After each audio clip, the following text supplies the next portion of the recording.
திடீர்னுட்டு பாலாவை அவனும் சந்திக்கும் போது பாலா சொல்கிறான் உன் கூட தானே டான்ஸ் ஆடுறேன்னு.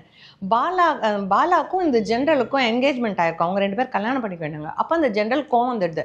இவனை சிறையில் பிடிச்சி போடுங்க அப்படின்னு சொல்லும்போது இவன் வந்து பாலாவை ஹாஸ்டேஜாக எடுத்துடுறான். பாலா சொல்லுது என்னை கொண்டு போய் திரும்பி காலனியில் சேருன்ட்டு. அப்போ அவன் சொல்கிறான் இனிமேல் எனக்கு அந்த காலனியில் வந்து வேலை செய்ய பிடிக்கல. நான் வந்து இன்செக்டோபீடியான்னு ஒரு இடத்துக்கு போகணும். அங்கே வந்து எல்லாமே நல்லா இருக்கும், பூச்சிகள்லாம் ஃப்ரீயாக இருக்கும், அதது வாழ்க்கையை வாழணும்னு எனக்கு அந்த இடத்துக்கு போகணும் அப்படிமா. இப்போ இந்த பாலாக்கும் கோவம் வரும். அப்புறமா அவங்க கூடல் எல்லாம் ஃப்ரெண்ட்ஸ் ஆகிடுவாங்க.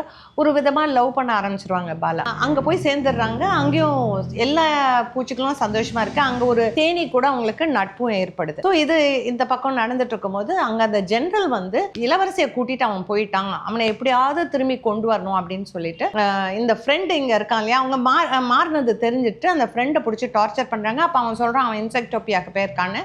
அப்போ இந்த ஜென்ரலோட அசிஸ்டன்ட் வந்து பறக்கிற எறும்பு அவர் உடனே பறந்தாங்க வந்து பார்த்தா பாலாவை தூக்கிட்டு போய்டுறாரு. பாலாவை தூக்கிட்டு போன உடனே நம்ம ஜி என்ன பண்ணுவார், அவர் ஹீரோ இல்லையா, அவர் வந்து அந்த தேனி ஃப்ரெண்ட் ஆச்சு இல்லையா, அந்த தேனி கொண்டு வந்து அங்கே விட்டுடுது.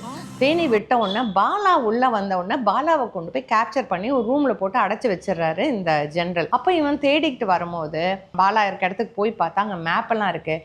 இந்த ஜென்ரல் என்ன பிளான் பண்ணியிருக்கான்னா, சோல்ஜர்ஸ் எல்லாம் வாருக்கு அனுப்பிச்சு சாவடிச்சுட்டு இவங்க எல்லாரும் வேலை செய்கிற அந்த காலனியே பள்ளம் தோன்றாங்க இல்லையா, அந்த டனலில் தோணுனா லேக்கில் போய் கனெக்ட் ஆகி தண்ணி வந்து எல்லா எறும்பும் செத்துடும். ஸோ இந்த கட்டின காலனியில் அவங்க கொண்டு வந்த உணவும் அந்த கொஞ்சம் பேருக்கு மட்டும்தான் இருக்கும், மற்றவங்க எல்லாருமே பெரிஷ் ஆகிடுவாங்க, எல்லாருமே அழிஞ்சு போயிடுவாங்க.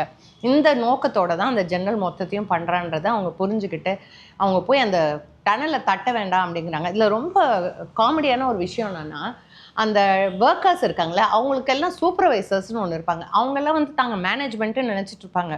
ஸோ வந்து நீ போய் தோண்டு, நீ அந்த டனலை வெட்டு அப்படின்னு சொல்லும் போது ஜி வந்து இல்லை வெட்டாதீங்க தண்ணி வந்துடும் அப்படின்னு சொல்லும் போதே நீங்கள் வெட்டலைன்னா நாங்கள் வெட்டுறோம்னு சொல்லி இந்த சூப்பர்வைசர் போய் வெட்டி அதனால் தண்ணி உள்ளே வந்துடுது. எல்லாரும் எஸ்கேப் ஆகிறதுக்கு கயிறு மாதிரி ஒருத்தர் மேலே ஒருத்தர் பிடிச்சி அதுக்கப்புறம் கதை என்ன, ஹீரோ வெளியே வந்துடுவார்.